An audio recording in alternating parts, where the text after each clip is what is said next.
Hello and welcome. This is Rooflemonger, my friends. We're talking Goldlewis Dickinson today and what he got off the big balance patch for Guilty Gear Strive, because it's a fair bit. And before anything else, let me show you the thing.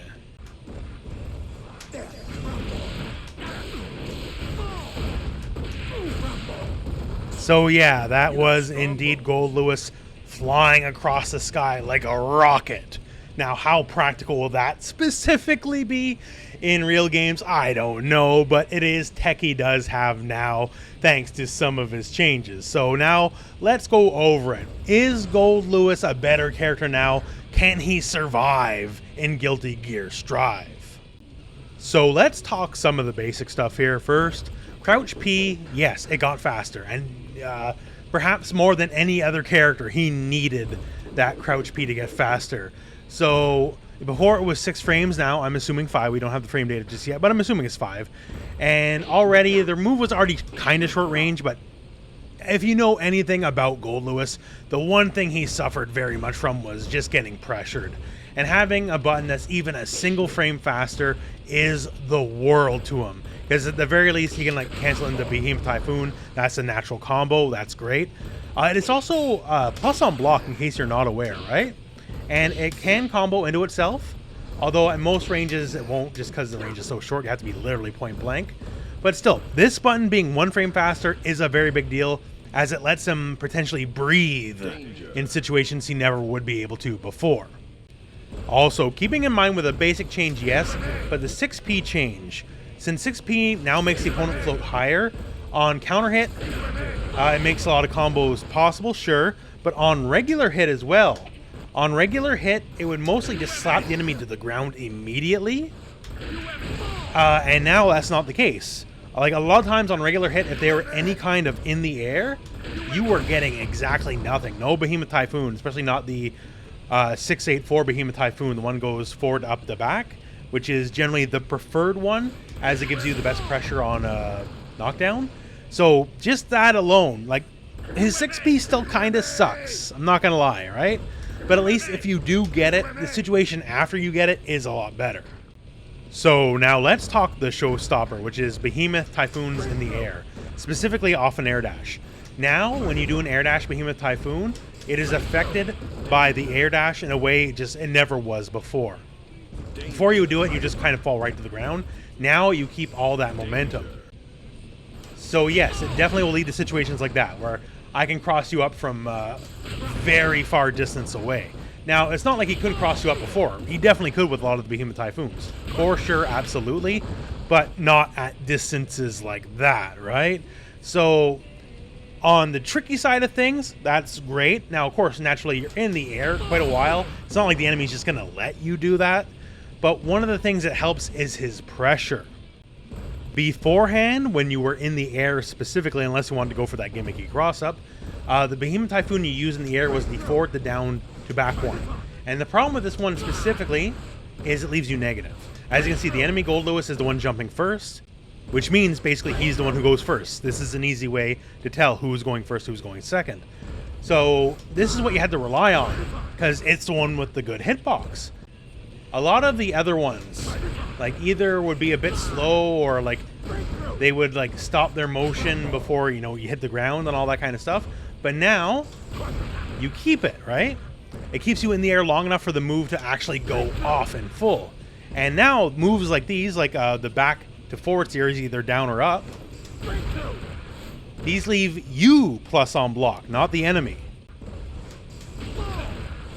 As you can see here, that's massively plus on block, that one, right? Basically, you can now have advantage in situations where you never could before. And that helps a lot. Like, you were almost assuredly going to lose your turn if an air Typhoon got blocked before. And it was a great way to control space, so you want it to do it. But now you have other options to work with, which is great. That's fantastic. Not the least of which, there's a lot of situations before where you're kind of checkmated. Like, that's all you could do. Like, in this situation against, you know, the mirror match, oh, there's a minigun, all you can do is block. But now, you can basically go corner to corner. Like, before, I could never, ever catch someone that far away. Just was not happening, right? And now just that extra range, yeah, granted, you know, this is the one that's a little negative on block, but the fact you can hit from so far away, right, just was never possible before. It just gives you an avenue to travel other than the ground. This is a pretty big deal. The air changes as well, they all benefit him greatly. So something like Jump D. Jump D is easily his best jumping button. Despite whatever issues Goldlewis might have, Jump D is absolutely one of the best jump-ins in the game. It's basically like Potemkin Mega Fist, but a normal, right? And now, it gets way better. So say you get a counter hit. That's certainly not impossible. It happens quite a bit. In fact, due to how the hitbox is so big and all, right? So now, you can air dash it, because you can air dash dust attacks, right? And since you can air dash cancel it,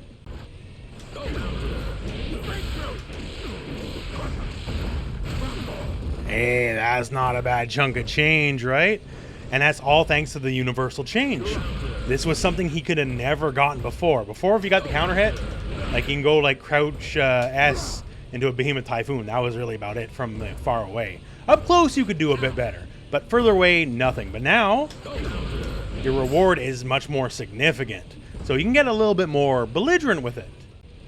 This is performed with the down to back to up Typhoon, by the way, that specific combo.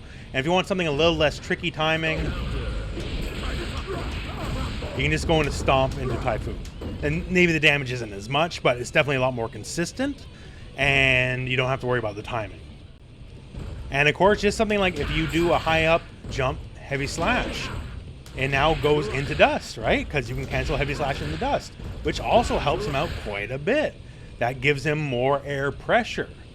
And also, if you want to do, like, say, jump dust at the top of your jump, if you do dash and kick your same side, or you can do dash and air Typhoon, and that's a cross-up, right? So these are just pressure and options and mix-ups he's never had before. Like, you don't want to get too stupid and obvious with it, right? Because, like, that's slow enough, the enemy can definitely interrupt you. But the fact that it's there when it never was before, that all helps quite a bit. Skyfish, the minigun has changed, so the startup on the level 2 and the level 3 versions are faster. Level 2 version is not much faster, although it does combo into his command normal now, finally, without no counter hit. Before, this would never have worked. And the level 3 version, the startup is significantly faster. Like, very much to the point where there's all sorts of all new combo routes that would have never been possible before. So explore with those. I definitely don't know anywhere near all of them, but you can now use the minigun combos level 3 version a lot. The level 3 minigun is a much stronger move. It's also like super fast and neutral. The level 3 minigun specifically, due to this incredible startup and now, you know, the travel speed of all the bullets, is basically the best full screen fireball now. Other fireballs, they have their travel time, right? The bullet travel time is way faster than those. So it'll reach the enemy, generally speaking, all in all, faster than like a Kai fireball ever would. So it's much more doable and neutral, level 2 and level 3, although level 3 is wildly the best. And if you want to be stupid with your meter, you can do the Giovanna combo.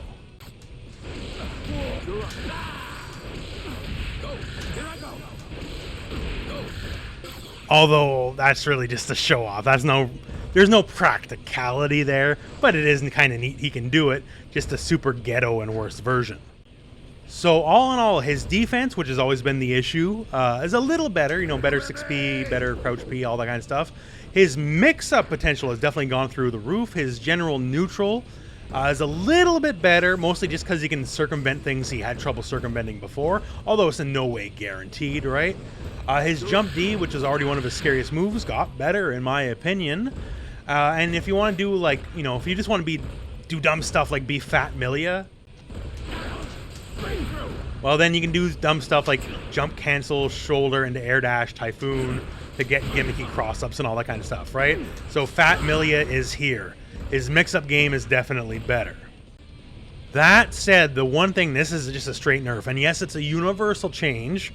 That is a change for faultless defense against moves that are guard breaks. The thing is, this disproportionately affects him over everyone else.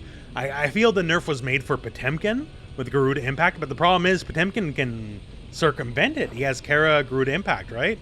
Potemkin can move forward while doing Garuda Impact, negating a lot of the issue. And Potemkin also has, the massive normals. He has a command grab, the scariest command grab in the game, all that kind of stuff. Goldlewis, not so much. So, like, a very common situation before is, like, make you block close S and then guess high or low, right? And, like, the high, it can still hit, but the low options, no bueno, not working. And, a lot of the classic pressure, like Goldlewis 101, right? This was, the situation where he won. This is the whole game, he's getting this situation is what he wants more than anything else, right? And now he's pushed out very easily to the point where it's just much less threatening. You can just wait him out. Before, you couldn't really afford to wait him out. That was not something you could do. Now, very much so. Like, just selectively block. Like, when you knew the next Behemoth Typhoon was coming, just you can turn off Faultless Defense on and off. Like, just wait for that, and you'll push him out quite easily. And if you actually manage to get an instant Flawless block, he's basically out instantly. Like, if you do an instant Faultless Defense, you can't even get the third hit in, right? And unlike Potemkin, he has no other recourse. He has no be able to move forward while doing it. He has no, oh, screw it, I'll just do a command grab instead. Potemkin can circumvent this. Goldlewis can't. So while he definitely got a lot of stuff that helps, he definitely is the most hurt by this universal change. So in the end, I definitely do think Goldlewis is a better character. However, the one thing I find a bit odd is I feel like they're shifting what they want out of this guy. Because before, it was the pressure. It was slamming the Behemoth Typhoon into you over and over and over and over and over and over. And like winning by chip was a very realistic thing between the Behemoth Typhoons and the minigun, right? Like, this character more than any other character was most likely to win by chip and just pure pressure. And now I feel they're trying to move him towards more of like a mix-up kind of stuff. Which is not bad, right? But it's definitely not what I feel was the original vision of the character. But either way, I do think overall he's better off for it. So I guess that's the video. And let me know what you think about Goldlewis yourself in the comments below, my friends. Otherwise, since we're at the end of the video, thank you very much for watching. Hope this video has found you well. Go out and play some Guilty Gear.